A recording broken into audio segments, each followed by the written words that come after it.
Assalamualaikum warahmatullahi wabarakatuh. Hai Sobat Hebat Matsa Surba, kembali lagi di kanal YouTube MTS Surya Buana Malang.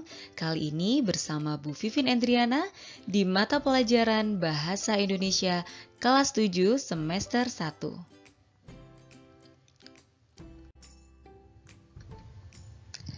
Sobat Hebat, kali ini materi yang akan kita pelajari adalah struktur dan aspek kebahasaan teks prosedur. Namun sebelumnya, mari kita awali pembelajaran kita hari ini dengan membaca doa terlebih dahulu. A'udzu billahi minasyaitonir rajim. Bismillahirrahmanirrahim. Raditu billahi rabba wa bil islami dina wa bi Muhammadin nabiyya wa rasula. Rabbi zidni ilma warzuqni fahma waj'alni min ibadika sholihin. Amin. Sobat Hebat dan anak-anak sekalian, sebelumnya Bu Vivin akan membacakan kompetensi dasar apa yang akan kita pelajari hari ini, yakni menelaah struktur dan aspek kebahasaan teks prosedur tentang cara melakukan sesuatu dengan cara membuat, cara memainkan alat musik atau tarian daerah, cara membuat kuliner khas daerah, membuat cindera mata, dan lain-lain dari berbagai sumber yang dibaca dan didengar. Selanjutnya, berdasarkan kompetensi dasar tersebut, tujuan pembelajaran kita kali ini adalah yang pertama, memahami struktur yang terdapat pada teks prosedur. Lalu yang kedua, mengenali ciri-ciri kebahasaan yang ada pada teks prosedur. Baik para sobat hebat, langsung saja kita mulai dari materi yang pertama, yakni struktur teks prosedur. Seperti yang sudah tertera bahwa struktur teks prosedur ada 4. Yang pertama, pendahuluan, bisa juga disebut sebagai pernyataan tujuan. Lalu, bahan dan alat. Selanjutnya, langkah-langkah. Dan yang terakhir adalah penutup. Kita bahas satu persatu. Yang pertama yakni pendahuluan. Pada bagian pendahuluan berisi pengantar umum sebagai penanda apa yang akan kita buat atau kita lakukan. Berikutnya ada bahan dan alat. Nah, sobat hebat, pada bagian ini berisi perincian bahan-bahan apa saja yang akan digunakan dan alat apa yang akan digunakan. Nah, di sini untuk bahan tentu saja harus dijelaskan ukurannya yang akurat.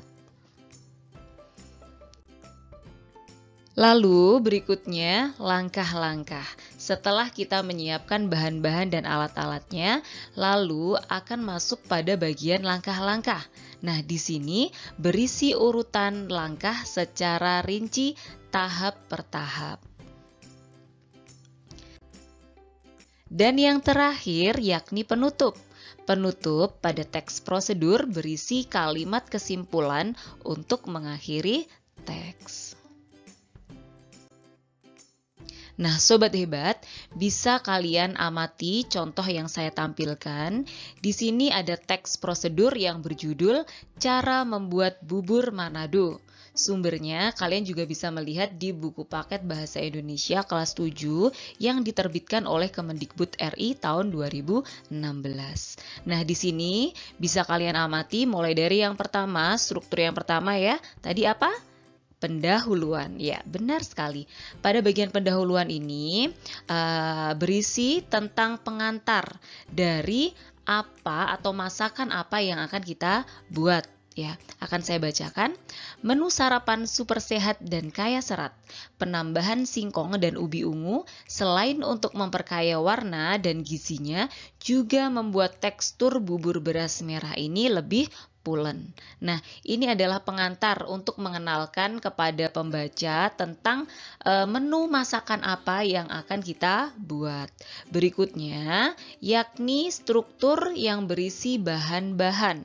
Nah, bahan-bahan di sini sudah disebutkan di situ ukurannya ya, jumlahnya, seberapa banyaknya itu dituliskan secara akurat. Contohnya ini 400 gram nasi merah, lalu 200 gram singkong, cuci potong dadu, 200 gram ubi ungu, 2 batang sereh, 1 ikat kangkung, 1 ikat bayam, 1 buah jagung manis, dan 1500 ml air. Struktur berikutnya yakni langkah-langkah. Di sini langkah-langkah di dalam teks prosedur merupakan inti dari teks prosedur itu sendiri, karena di sini berisi tentang instruksi maupun langkah-langkah atau tahapan dari apa yang kita lakukan.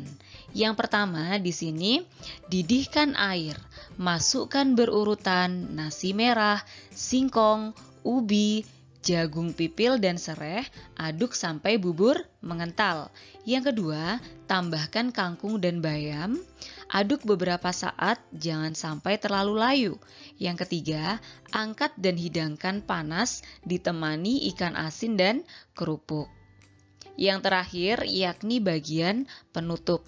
Di sini, bagian penutup digunakan untuk mengakhiri teks prosedur yang kita susun, karena di sini berisi tentang kesimpulan ataupun ajakan setelah kita memaparkan langkah-langkah dari teks prosedur atau langkah-langkah dari pembuatan bubur tersebut.